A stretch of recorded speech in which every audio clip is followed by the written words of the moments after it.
অত সাধ্য দেওয়ার পোলাপান, অত দামার জমিনি পোলাপান।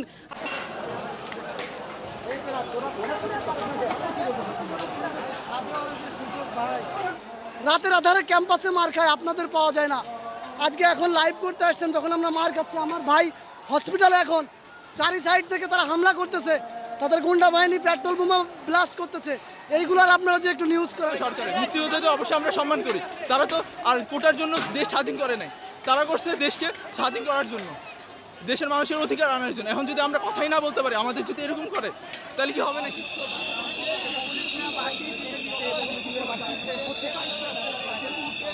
হত্যার ঘটনা ঘটেছে এবং আরও অনেক ভাঙচুর অগ্নিকাণ্ডের ঘটনা ঘটেছে। এখানে আমরা আইনানুগ যে প্রক্রিয়া সেটা অবশ্যই হবে। দীর্ঘ ৮ ঘন্টা আন্দোলনের পর রাস্তা ছেড়ে দিয়েছে আন্দোলনকারীরা। প্রিয় দর্শক, এই মুহূর্তে যুক্ত আছি ঢাকা কলেজের সামনে। আপনারা জানেন যে কোটা সংস্কারের দাবিতে শিক্ষার্থীরা আজ এখানে আন্দোলন করেছেন এবং দিনভর কোটা সংস্কারকারী আন্দোলনের সঙ্গে ছাত্রলীগের যে নেতাকর্মীদের যে সংঘর্ষের ঘটনা সেটি কিন্তু ঘটেছে। শিক্ষার্থীরা এই জায়গায় সায়েন্স ল্যাব মোড়ে অবস্থান নিতে শুরু করে বেলা 11টার দিকে। ঠিক 12টা বাজার কিছুক্ষণ পরই কিন্তু তারা এখানকার যারা স্থানীয় ছাত্রলীগ রয়েছেন, বিশেষ করে Dhaka college, research training college এবং নিউ মার্কেট ছাত্রলীগের নেতাকর্মীদের সঙ্গে কিন্তু একটা সংঘর্ষ শুরু হয়। এরপর প্রায় 8 ঘন্টা ধরে এখানে সংঘর্ষ চলমান ছিল। পরবর্তীতে আইনশৃঙ্খলা রক্ষাকারী বাহিনীর সদস্যরা আসেন 7টার দিকে। তারপরেও কিন্তু শিক্ষার্থীরা এই আন্দোলনের মাঠ ছাড়েননি। এক পর্যায়ে আইনশৃঙ্খলা রক্ষাকারী বাহিনীর সঙ্গে সমঝোতার মাধ্যমে তারা কোনো ধরনের বল প্রয়োগ ছাড়াই কিন্তু শিক্ষার্থীরা এই আন্দোলন ছেড়ে দিয়েছেন এবং এর মধ্যেই কিন্তু বেশ কয়েকবার অসংখ্যবার ধাওয়া পাল্টা দেওয়ার ঘটনা ঘটেছে।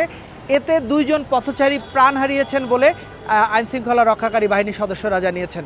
তো কি বলছেন শিক্ষার্থীরা, শুনবো সেই কথা, সেই সঙ্গে ছাত্রলীগের নেতাকর্মীদেরও কথা শুনবো।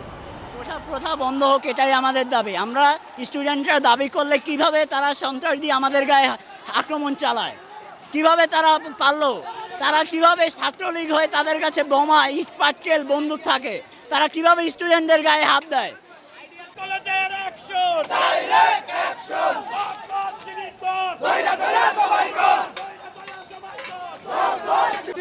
অস্ত্র হাতে তুলে নিতে পারে না। আমার এই হেলমেটে গুলি লেগেছে, একজন পদযাত্রীকে তারা এখানে পিটিয়ে মেরেছে। আপনার ঢাকা মেডিকেলে কমপক্ষে ঢাকা কলেজের 100-র উপরে শিক্ষার্থী অসুস্থ আছে।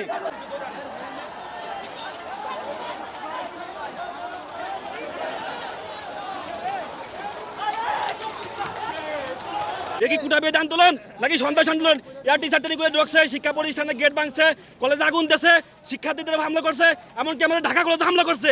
আমাকে প্রায় 5 শতাধিক শিক্ষার্থী আহত হয়েছে, অনেকে মৃত্যুর সাথে বান্ধা লড়ছে। অত সাধ্য দেওয়ার পোলাপান, অত দামার জমিনি পোলাপান। মেধা চাই, কোটা না। কোটার নামে যা হইতেছে ঠিক হইতে। আমাদের দাবি হচ্ছে কোটা উঠাই দিতে হবে, কারণ এই কোটার জন্য ভালো ভালো মেধাবী স্টুডেন্ট চাকরি পায় না। সরকারের মুক্তিযোদ্ধাদের অবশ্যই আমরা সম্মান করি, তারা তো আর কোটার জন্য দেশ স্বাধীন করে নাই, তারা করছে দেশকে স্বাধীন করার জন্য, দেশের মানুষের অধিকার আনার জন্য। এখন যদি আমরা কথাই না বলতে পারি, আমাদের যদি এরকম করে, তাহলে কি হবে? গতকালকে ঢাবির পোলাপানদের যেভাবে হামলা করা হয়েছিল সেটার প্রতিবাদে, এরপর কোটা আন্দোলন যেটা চলতেছিল, যে কোটা বিরোধী আন্দোলন যেটা, এই দুইটা জিনিস একসাথে হওয়ার জন্য মূলত আমরা এখানে শান্তিপূর্ণ আন্দোলন করতেছিলাম, এখানে বিরোধ করতেছিলাম আমরা এখানে। ওরা পাল্টা এসে আমাদেরকে অ্যাটাক করছে ইট দিয়া প্রথমে, তারপরে আমরা ওদেরকে প্রতিরোধ করার জন্য, নিজেকে সেফ রাখার জন্য আমরা এই লাঠি নিতে বাধ্য হয়েছি। এখানে আমরা শুরুতে অ্যাটাক করি নাই। রাতের আধারে ক্যাম্পাসে মার খায়, আপনাদের পাওয়া যায় না। আজকে এখন লাইভ করতে আসছেন, যখন আমরা মার খাচ্ছি, আমার ভাই হসপিটালে, এখন চারি সাইড থেকে তারা হামলা করতেছে, তাদের গুন্ডা বাহিনী পেট্রোল বোমা ব্লাস্ট করতেছে। এইগুলোর আপনারা যে একটু নিউজ।